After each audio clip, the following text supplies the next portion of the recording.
दोस्तों चलिए जानते हैं इस वीडियो में कि भगवान श्री कृष्ण का जन्म ही नहीं हुआ था। जी हाँ दोस्तों, भगवान श्री कृष्ण का जन्म नहीं हुआ था, बल्कि भगवान श्री कृष्ण और कुछ हुए थे। चलिए इस वीडियो में जानते हैं कैसे मैं कहता हूँ कि भगवान श्री कृष्ण का जन्म नहीं हुआ था। देवकी माता और वसुदेव के पुत्र भगवान कृष्ण कहे जाते हैं और साथ ही यशोदा नंदन भी कहे जाते हैं और नंदलाला भी कहते हैं भगवान श्री कृष्ण को। भगवान श्री कृष्ण एक अद्भुत प्रकार से प्रकट हुए थे, ना कि पैदा हुए थे। भगवान श्री कृष्ण देवकी के तो पुत्र थे ही और यशोदा मैया के भी पुत्र थे। वैसे तो यशोदा के नंदलाला ही कहलाए भगवान श्री कृष्ण आजीवन। जब धरती पर पापियों से बोझ भारी हो गया और धरती माँ अकुलाउची, तब वे गौ रूप धारण करके प्रभु नारायण के पास गईं और भगवान विष्णु से बोली, हे नारायण, मुझ पर बोझ भारी हो गया है। इन पापियों को ढोते ढोते इनका सर्वनाश कब होगा। तब भगवान विष्णु गौ माता को आश्वासन देते हुए कहते हैं कि हे माता, मैं आपकी धरती पर अवतरित होऊंगा।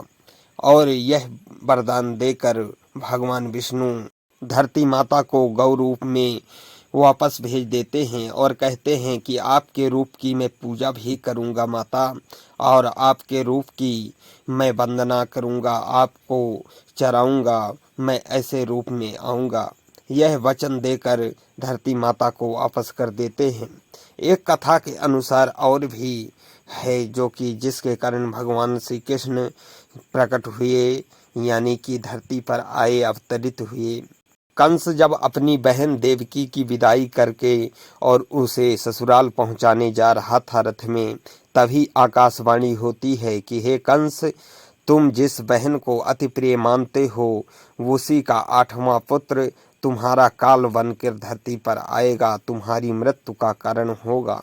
यह आकाशवाणी सुनकर कंस घबरा जाता है और अपनी ही देवकी बहन को और बहनोई वसुदेव को बंदी बना लेता है।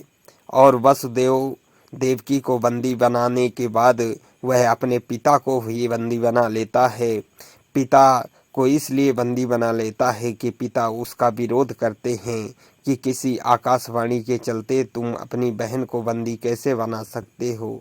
इसलिए उसने अपने पिता को भी बंदी बना लेता है और इस प्रकार से देवकी के 7 पुत्रों का वध कर देता है क्रूर कंस।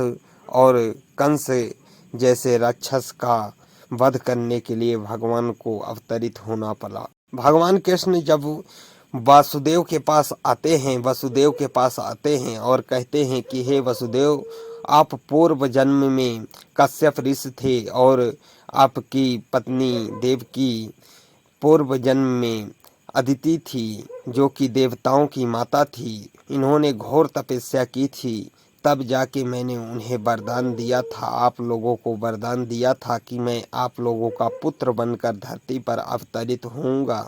इसलिए मैं धरती पर आपका पुत्र बनकर अवतरित होने वाला हूँ। इसलिए आप मुझे यहाँ से ले जाकर नंद और यशोदा के यहाँ मुझे छोड़ के आ जाइए, जिससे कंस मुझे मार ना सके। और वहाँ से नंद और यशोदा के पुत्री हुई है जो कि माया रूप है, उसे लेकर आ जाइए। वसुदेव भगवान की बात मान लेते हैं और वही करते हैं, जिससे किसी को भी सुधि नहीं रहती कि ऐसा कैसे हो गया कि भगवान कृष्ण 8वें पुत्र वहाँ पहुँच गए वसुदेव और देवकी के यहाँ, और माया कैसे आ गई यहाँ।